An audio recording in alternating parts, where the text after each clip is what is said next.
ఆరోగ్యాభిలాషులందరికీ నా హృదయపూర్వక నమస్కారములు. అందరికీ ఆరోగ్యం కావాలన్నప్పుడు భోజనంలో రకరకాల పోషకాలుండే ఆహారాలు తింటున్నప్పటికీ కొన్ని రుచికరమైనవి ఉంటాయి, కొన్ని లాభాలనిచ్చేవి ఉంటాయి. రుచికరమైన హాని కలిగించే వాటిని అంటే కొవ్వులు, కొలెస్ట్రాల్ లాంటి వాటిని ఒంటికి పట్టకుండా, కాస్త కార్బోహైడ్రేట్స్ ఎక్సెస్ తిన్నా చక్కెర స్పీడ్గా వెళ్లకుండా వాటిని దొడ్లోకి తీసుకొచ్చేస్తూ, పోషకాలన్నింటినీ లోపలికి బాగా వెళ్ళేటట్టు చేస్తూ, పొట్టకు హాయినిస్తూ మంచి ఆరోగ్యాన్ని ఇవ్వాలి అంటే భోజనం ప్లేట్లో మనం పెట్టుకునేవన్నీ ఏది పడితే అది ముందు వెనక తినేస్తూ ఉంటాం.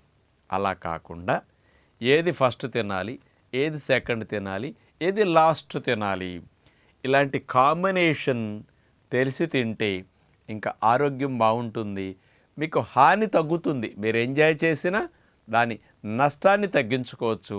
తద్వారా ఈ కాంబినేషన్ ద్వారా లాభాలను ఇంకా పెంచుకోవచ్చు. దాన్ని మీల్ సీక్వెన్సింగ్ అంటారు. ఫుడ్ సీక్వెన్సింగ్ అనుకోండి, లేకపోతే మీల్ సీక్వెన్సింగ్ క్లబ్స్ కూడా ఉన్నాయి. అందులో ఉన్న సభ్యులందరికీ ఈ మీల్ సీక్వెన్సింగ్ టెక్నిక్ చెప్తారు. డాక్టర్లు, న్యూట్రిషనిస్టులు ఇట్లాంటి వాళ్ళందరూ ఇచ్చిన సలహా మేరకు అలా ఫాలో అవటం వల్ల వాళ్ళు హెల్దీగా అవుతారు, స్లిమ్గా ఉంటారు, వెయిట్ పెరగకుండా, కొలెస్ట్రాల్ పెరగకుండా మెయింటైన్ చేస్తుంటారు, రక్తంలో షుగర్ పెరగకుండా మెయింటైన్ చేస్తుంటారు. ఈ మీల్ సీక్వెన్సింగ్ క్లబ్బుల్లో ప్రముఖులు, సినిమా తారలు ఇట్లాంటి వాళ్ళందరూ కూడా సభ్యులుగా చేరుతూ ఉంటారు. ఈ మధ్య సినీ నటి సమంత గారు కూడా మీల్ సీక్వెన్సింగ్ క్లబ్లో జాయిన్ అయ్యి డాక్టర్ల సలహా మేరకు ఫుడ్ కాంబినేషన్ ఏది ఫస్ట్ తినాలి, ఏది సెకండ్ తినాలి, ఏది లాస్ట్ తినాలనే దాన్ని తెలుసుకుని అట్లా తినటం వల్ల ఇంతకు ముందు కంటే ఇప్పుడు చాలా హెల్దీగా అయ్యాను ఈ మీల్ సీక్వెన్సింగ్ ఫాలో అవ్వటం ద్వారా అని వారు ట్వీట్ చేయటం పబ్లిక్లో ఎక్కువ మంది కూడా కనపడింది. దాని వెనుకుండే రహస్యాలు కొంతమందికి తెలియదు కాబట్టి మరి ప్రముఖులు ఫాలో అయినప్పుడు చాలామంది దాన్ని ఎగ్జాంపుల్గా తీసుకుని ఫాలో అవుతుంటారు.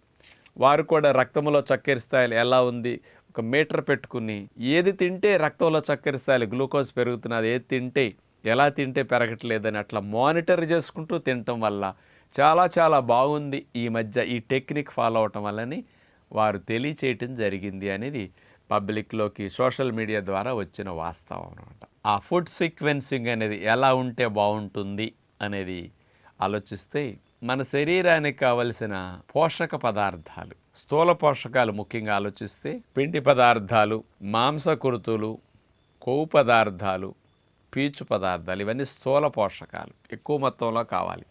ఈ నాలుగుట్లో శక్తినిచ్చేవి పిండి పదార్థాలు, మాంసకృతులు, కొవ్వు పదార్థాలు, ఫైబర్. ఇక ఆటోమేటిక్గా వీటిలో విటమిన్స్, మినరల్స్ ఇవన్నీ వచ్చేస్తూ ఉంటాయి. ఇట్లా అన్నీ ఉంటాయి మనం పెట్టుకునే దాంట్లో. కానీ ఇందులో ఇప్పుడు పన్నీర్ పెట్టుకుంటాం, ప్రోటీన్ ఎక్కువ, వెజిటబుల్స్ లాంటివి పెట్టుకుంటాం, ఫైబర్ ఎక్కువ, అన్నం లాంటివి పెట్టుకుంటాం, కార్బోహైడ్రేట్స్ ఎక్కువ ఉంటాయి. ఇట్లా ఒక్కొక్క దాంట్లో ఒక్కొక్కటి ఫేమస్గా ఎక్కువగా ఉంటుందన్నమాట. ఇలా ఆహారాలన్నీ మనం తినేటప్పుడు కూడా ఫస్ట్ ఏది తింటే మంచిది, సెకండ్ ఏది తినాలి, లాస్ట్కి ఏం తినాలి అనేది ఒక ఆర్డర్ ఉంటుంది.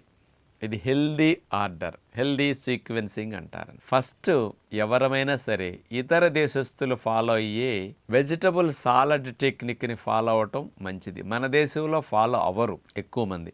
డబ్బులున్నవారు, ప్రముఖులు, పెద్ద పెద్ద వాళ్ళే, సినిమా వాళ్ళు ఇట్లాంటి వాళ్ళు ఫాలో అవుతుంటారు దీన్ని. మీరు ఏ రకాలైన ఆహారాలు తీసుకోండి, కానీ ఫస్ట్ సాలడ్తో స్టార్ట్ చేయాలంటారు. అందుకని మీకు పెళ్ళిళ్ళు, ఫంక్షన్లో, పార్టీలకు వెళ్ళినప్పుడు కూడా అక్కడ క్యారెట్ చక్రాలు, కీరా దోసకాయ చక్రాలు, కాస్త red capsicum slices, yellow capsicum slices ఇలాంటివన్నీ పెడుతుంటారు చూసారా, టొమాటోస్, ఇలాంటివన్నీ సాలడ్స్లో పెడతారు. ఎందుకు పెడతారు అంటే ప్రముఖులందరూ పెళ్ళిళ్ళు అట్లాంటి ఎందుకు పెడతారు, అందరూ పెద్దవాళ్ళందరూ వస్తారు, పెద్దవాళ్ళు అది ఫాలో అవుతారు కాబట్టి. అలా ఫస్ట్ సాలడ్స్ తినటం వల్ల మీరు ఊరికి అంతైనా తినండి. దీని అడ్వాంటేజ్ ఏంటి, ఈ సాలడ్స్లో అసలు కార్బోహైడ్రేట్స్ ఉండవు, ప్రోటీన్స్ ఉండవు, ఫ్యాట్స్ ఉండవు. అంటే తక్కువ కార్బోహైడ్రేట్, ఒక 2.5% మాత్రమే కార్బోహైడ్రేట్స్ ఉంటాయి వెజిటబుల్స్లో. అంత తక్కువ కార్బోహైడ్రేట్స్.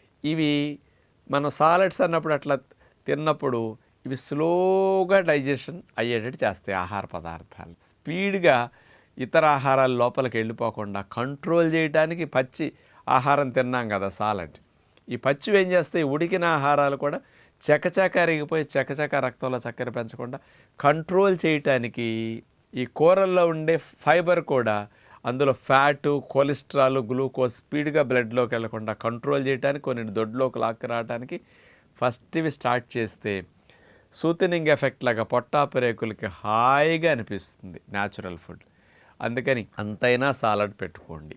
డయాబెటీస్ ఉన్నవారికి, కొలెస్ట్రాల్, ట్రైగ్లిజరైడ్ సమస్యలు ఎక్కువ ఉండేవారికి, ఫ్యాట్ ఎక్కువ పెరగకూడదు అనుకునేవారికి, నాకు ఎక్కువ తినే అలవాటు ఉందండి, కంట్రోల్ లేకుండా తినేస్తున్నాను అనుకునే వారికి ఫస్ట్ సాలడ్ మోతాదు కొంచెం ఎక్కువ ఉంటే మంచిది. అంత సాలడ్ అయినా పెట్టుకోండి. ఇది పొట్ట నిండేసరికి మిగతా ఆహారాల మోతాదు ఆటోమేటిక్గా తగ్గిపోతుంది మీకు. అందుకని అట్లా సాలడ్తో ఫస్ట్ స్టార్ట్ చేయాలి. ఇక రెండవదిగా తినాల్సింది ప్రోటీన్. మీరు ఏమన్నా పన్నీర్ కూరలు, సోయా మీల్ మేకర్తో చేసినవి, అట్లాగే సోయా ఫ్లేక్స్ కానీ, రాజ్మా, లేకపోతే ఆకుకూరలు పప్పేసి వండుకుంటాం, శనగలు, బొబ్బర్లు, శనగలు ఇట్లాంటివి, బఠానీలు కర్రీస్ ఇట్లాంటివి ఉన్నప్పుడు అలా ప్రోటీన్ ఎక్కువగా ఉండే ఆహారాలు మనకు తెలుసు కదా, అలాంటి కర్రీస్ మీరు పెట్టుకుని తినండి. దాంతోపాటు రొట్టె కానీ ఏదన్నా పెట్టుకోండి. అన్నం ఉంటే అప్పుడే తినకండి. ఇట్లా లేకపోతే ఒట్టి కర్రీ అయినా తినొచ్చు, మీ వీలది. ప్రోటీన్ సెకండ్ తినాలి, ప్రోటీన్ ఫుడ్. లాస్ట్కి అంటే కార్బోహైడ్రేట్ ఫుడ్స్ లాస్ట్కి తీసుకోవాలి, అంటే అన్నము లాంటిది ఇవన్నీ కూడా. ఎందుకంటే ఈ ప్రోటీన్ ఫుడ్ కూడా ఏం చేస్తుంది, తింటుంటే కూడా మనకి సంతృప్తి త్వరగా చెంది మిగతా ఆహారాలు ఎక్కువ తినాలనే వాంఛని తగ్గించేస్తాయి ఈ ప్రోటీన్ ఫుడ్లు ఎక్కువ తినటం వల్ల. ఇందులో ఆటోమేటిక్గా ఫ్యాట్ కంటెంట్ కూడా ఉంటుంది. ఈ ప్రోటీను ఫ్యాట్ ఫుడ్ కాంబినేషన్ ఇట్లా సెకండ్ తినటం వల్ల ఈ ఫ్యాట్ అబ్జార్ప్షన్ సాలడ్ కంట్రోల్ చేస్తుంది.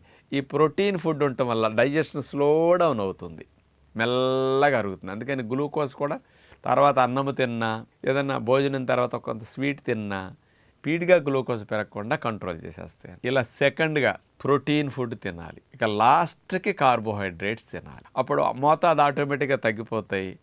మీరు ఇక్కడ ఫైబర్, ప్రోటీన్ బాగా వెళ్ళాక కార్బోహైడ్రేట్స్ మోతాదు తగ్గుతుంది. కార్బోహైడ్రేట్స్ ఉన్నా దీని నష్టం రాకుండా ఈ రెండు కంట్రోల్ చేస్తాయి. సాలడ్, ప్రోటీన్ ఫుడ్ కంట్రోల్ చేసేస్తుంది. ఇక్కడ ఇంకోటి ఉంది, భోజనంతో పాటు మీరు ఎప్పుడన్నా ఇట్లాంటివి తినేటప్పుడు, కార్బోహైడ్రేట్ ఫుడ్ తినేటప్పుడు చియా సీడ్స్ని నానపెట్టేసి ఒక పావు గంట, అరగంట ముందు 2 స్పూన్లు ఈ కార్బోహైడ్రేట్ ఫుడ్ ఏదైతే ఎక్కువ తింటున్నారో కంట్రోల్ చేసుకోవాలి, షుగర్ పెరగకుండా, మనకు ట్రబుల్స్ రాకుండా. దాంట్లో చియా సీడ్ కాంబినేషన్ ఇచ్చి మీరు తినేసారంటే ఇందులో 35% ఫైబర్ ఉండి మీ ఆహారంలో ఉండే కార్బోహైడ్రేట్స్ని లోపలికి ఎక్కువ వెళ్లకుండా, డైజెషన్ స్పీడ్గా మారి గ్లూకోజ్ పెరగకుండా కంట్రోల్ చేయడానికి ఇది భలే పనికి వస్తుంది అనమాట. ఇట్లా ఈ మీల్ సీక్వెన్సింగ్ అని కనుక సాలడ్స్ ఫస్ట్, ప్రోటీన్ సెకండ్, లాస్ట్కి కార్బోహైడ్రేట్, ఈ కాంబినేషన్లో భోజనం ముగిస్తే మీకు సమస్యలు చాలా తగ్గుతాయి. స్లిమ్గా అవుతారు, బ్లడ్ గ్లూకోజ్ పెరగదు, ట్రైగ్లిజరైడ్స్, ఎల్డిఎల్ కొలెస్ట్రాల్ పెరగకుండా ఉండటానికి, ఇన్సులిన్ రెసిస్టెన్స్ పెరగకుండా, ఇన్సులిన్ సెన్సిటివిటీ వచ్చి షుగర్ రాకుండా లేని వారికి ఉండటానికి ఈ మీల్ సీక్వెన్సింగ్ బాగా ఉపయోగపడుతుందని ఫాలో అవ్వండి అని విజ్ఞప్తి చేస్తూ నమస్కారం.